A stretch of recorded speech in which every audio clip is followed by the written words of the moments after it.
Thank you.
Today's first scripture reading is found in the book of Hebrews, chapter 2, verses 10 to 18. Hebrews chapter 2, verses 10 to 18. In bringing many sons to glory, it was fitting that God, for whom and through whom everything exists, should make the author of their salvation perfect through suffering. Both the one who makes men holy and those who are made holy are of the same family. So Jesus is not ashamed to call them brothers.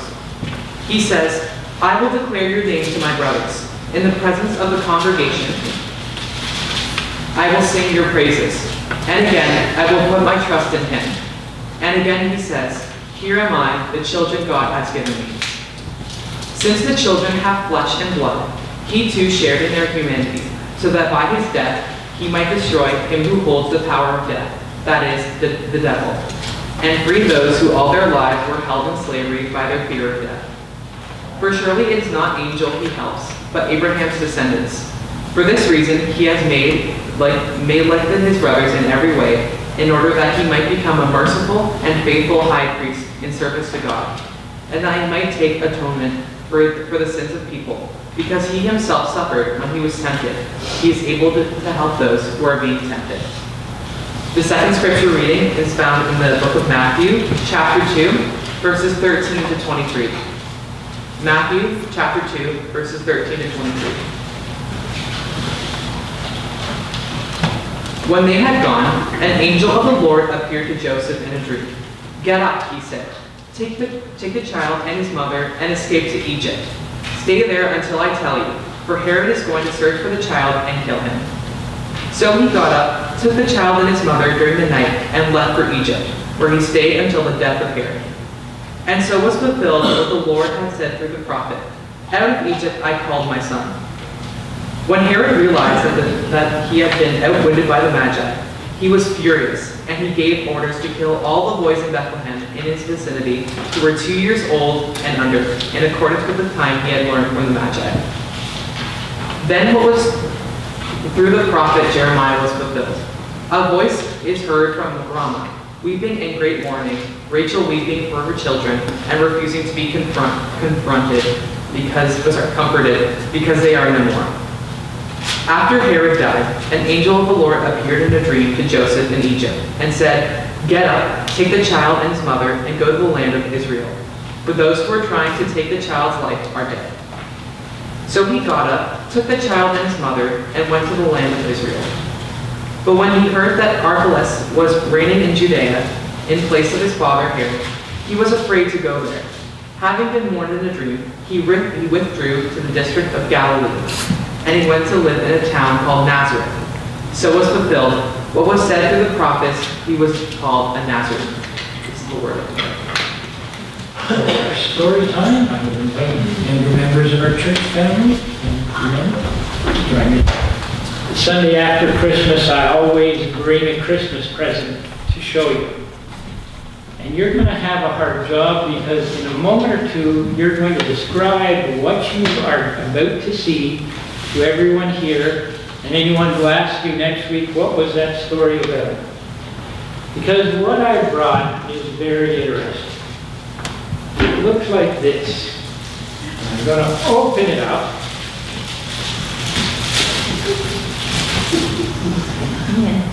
What does that look like? You're not sure? It looks like a pig. It looks like a pig. It's a squashy pig. There were a whole bunch of squishy, squashy pigs in our house over Christmas. And these guys are great. I'm going to show you what happens. Oh. I'm looking at guys. Can you describe it for everyone else? When it hit the ground, it went squash.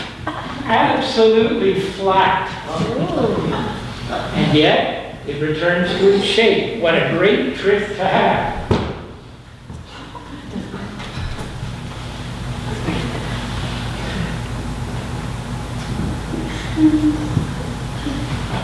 Squash flat as a pancake. And stuck to ground. So I'm going to bring it out. I'm going to try it on the carpet. We'll see what happens. No? Bad idea.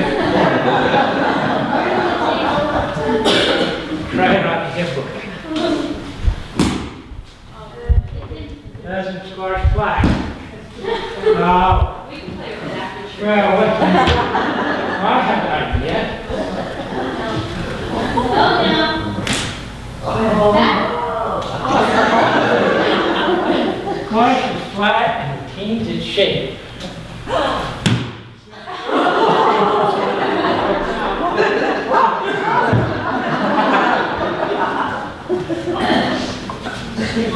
There are a bunch of these that were hanging on the ceiling. Such a great trick. Wash as flat as anything and return to its shape. So why did I bring this to show you?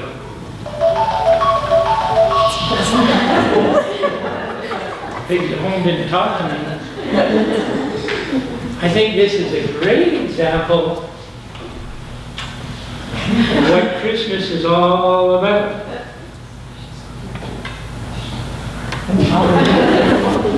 Oh, stay put.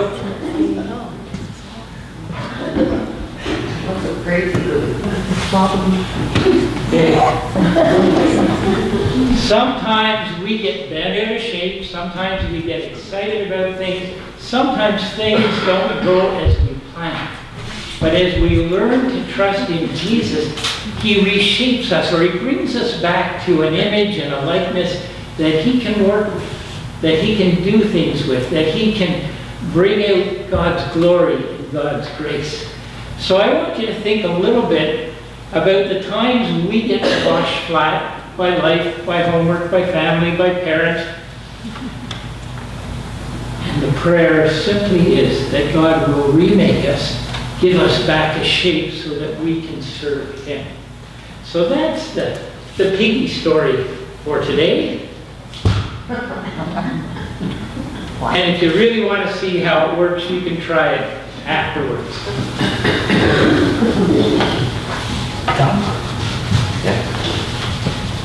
Faithful. That's how we begin our time of meditation this morning. And I'd like to ask you what comes to mind when you see that slide, faithful.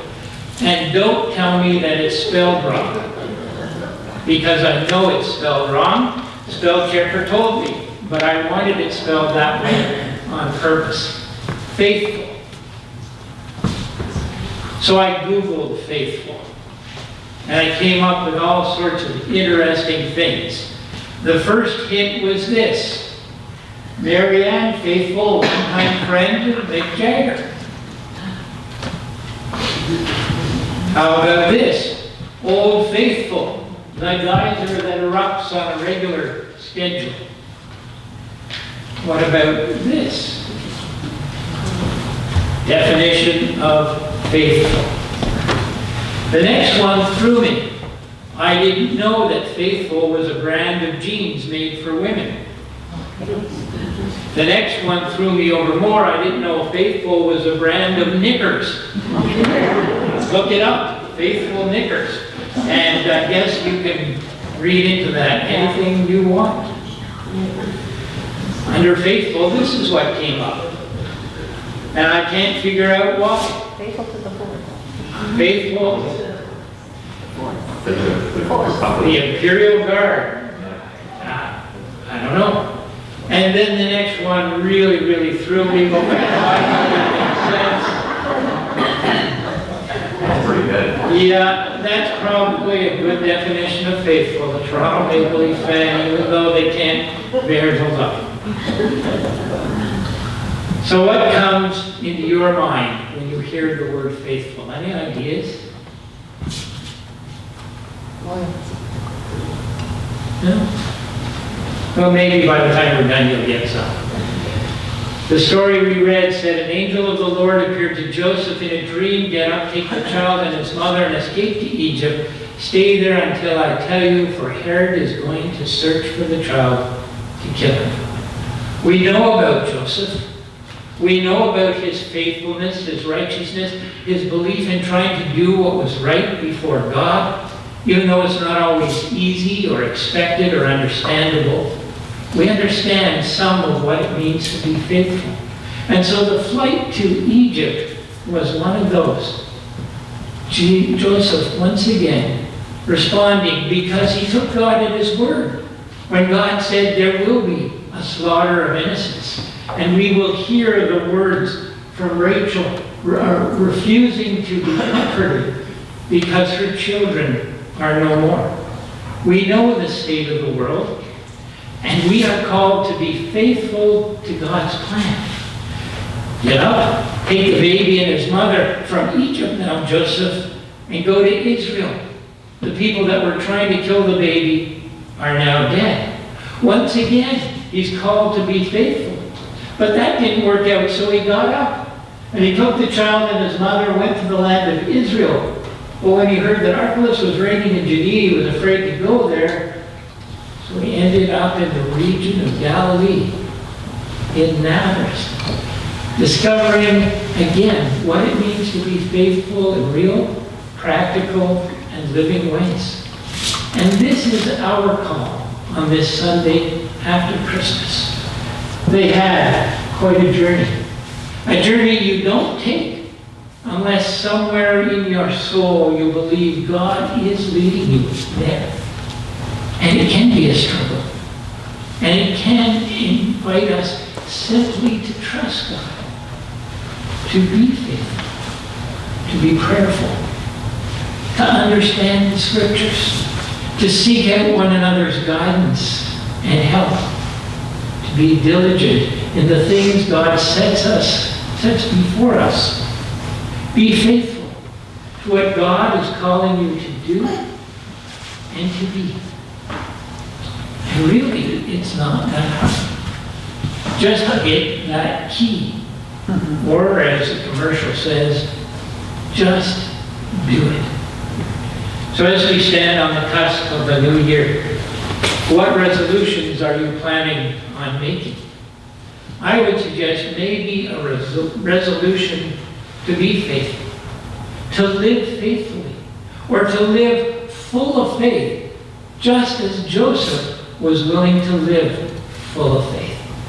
And as we find in our lives that we are being faithful, God opens doors, and God makes things happen. So, be full of faith and know the fullness of God's blessing.